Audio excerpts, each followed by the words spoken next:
Abavunaanibwa omukaaga abagambibwa okutta Maria Nagirinya ne Ronald Kitayimbwa batandise okwewozaako oluvannyuma lw'omulamuzi Isaac Muwata okubasanga nga balina omusango gw'okwewozaako. Kasolo Kopriano omuvunaanwa omukulu mu musango guno yasoose mu kagulu y'okwewaako obujulizi era n'ategeeza kkooti nti ng'akola bizinensi ye y'okutunda engatto mu bitundu by'e Nateete Mabiito ab'ebyokwerinda gye baamugomberamu obwala era nga mu kifo gye baamutwala gye yasisinkana muvunaanwa munne Kateregga Sadaati.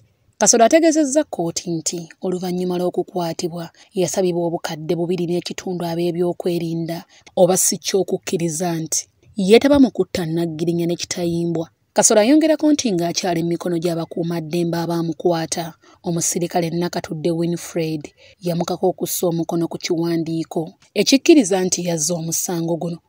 Nti omukyalo oyo nze tanzijangako sitatimenti nga bw'agamba kkooti, wabula natulugunyizibwa abasirikale ng'abakulembeddwamu ye ne bankuba waya mu bigere ne banteka n'emmundu mu kamwa ekika kya pisto ne baŋŋamba bagenda kunkuba amasasi bwe mba sisayininze ku sitatimenti eyo.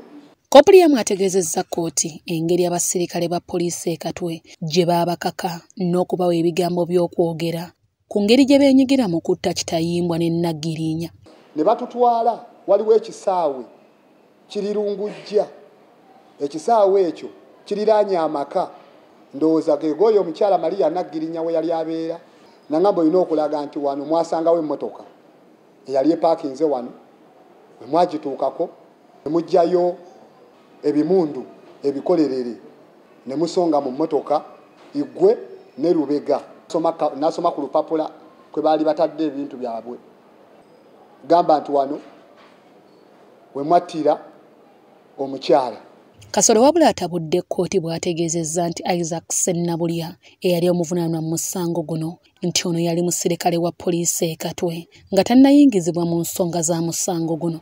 Ebweru nga sinnaba kukwatibwa ku musango guno ekitiibwa omulamuzi nali simumanyi era nga simulabangako wantu wonna ku police station y'e Katwe nga bazze okutukima mu sseero kali mu uniform ya poliisi bulungi ng'akutte n'emmundu. Nti omusajja oyo yalimba kkooti nti nze ammanyi nti nazza naye omusango ekitamuzi nti omusajja oyo wamusiba naye kiyinza okwewuunyisa essaawa zino n'ogenda okubuuza mu pulizoni bw'abanga gyali ng'omusajja oyo yateebwa dda. Oludda olulwabi lubaddeko ebibuuzo bye libuuzizza Kasolo Kopriano nga wabula asanze akaseera akazibu okuddamu lwaki yalemererwa okutegeeza kkooti nti Isaac Sennabulya yali musirikale wa poliisi e Katwe mu kiseera ng'amuwaako obujulizi.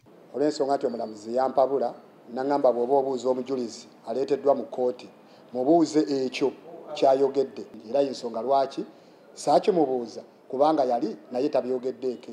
Wakati mu kumubuuza kajojojo w'ebibuuzo ono ategeezezza kkooti nga waali mutabani w'omugenzi Profesa Kiddu Makubuya eyali ssaabawolereza wa gavumenti. Kkooti yakuddamu okutuula ng'ennaku z'omwezi 17 omwezi ogwokutaano omwaka gwa 2023 okuwuliriza omusango guno. Nze Namammonde Deborah ne Nantongo Rebecca abakusakidde bino.